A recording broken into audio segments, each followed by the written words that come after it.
नमस्ते, जय गुरुदेव। आज की कहानी क्या है?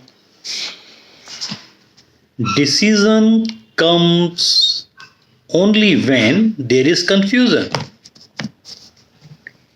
हैं? Decision comes only when there is confusion.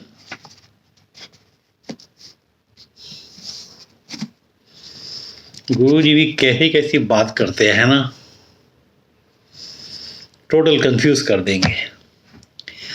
आप डिसीजन तब लेते हैं जब आप कंफ्यूज होते हैं। क्या समझ में? मेरे को तो समझ में नहीं आया भाई। पहली लाइन फिर से पढ़ते हैं। Decision comes only when there is confusion. When there is no confusion there is no need of decision.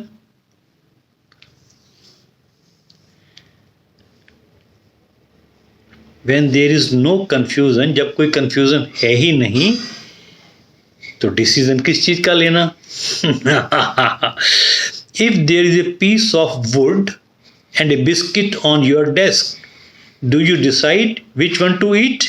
No, I'll prefer biscuit. यहां तक तो थोड़ा थोड़ा क्लियर हो रहा है, अब आगे देखते हैं क्या है। A decision is always about choice. And choice is always confusing.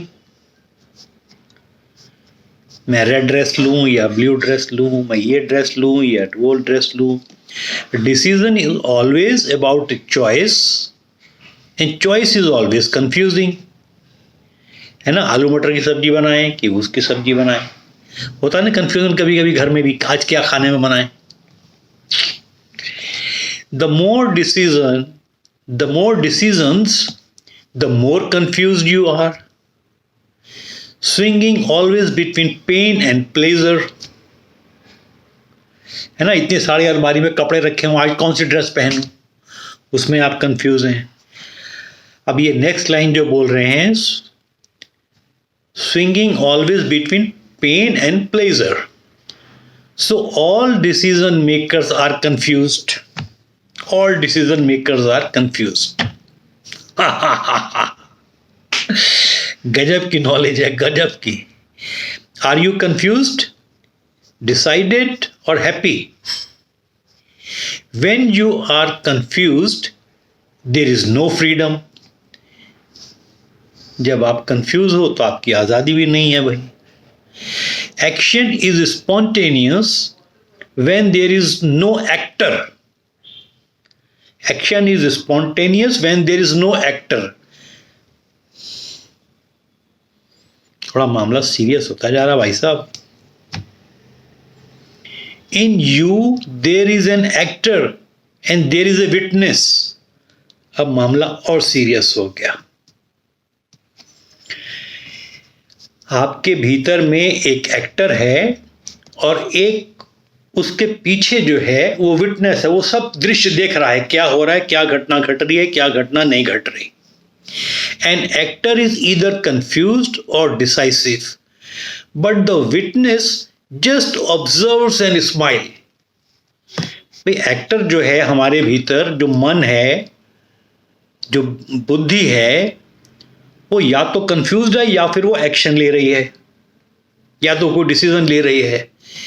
लेकिन उस मन और बुद्धि के बीच में जो आत्मन है वो चुपचाप से ऑब्जर्व कर रही है, चुपचाप से शांत बैठी हुई है और वो मुस्कुरा रही है, देख रही है अपने एक्टर को।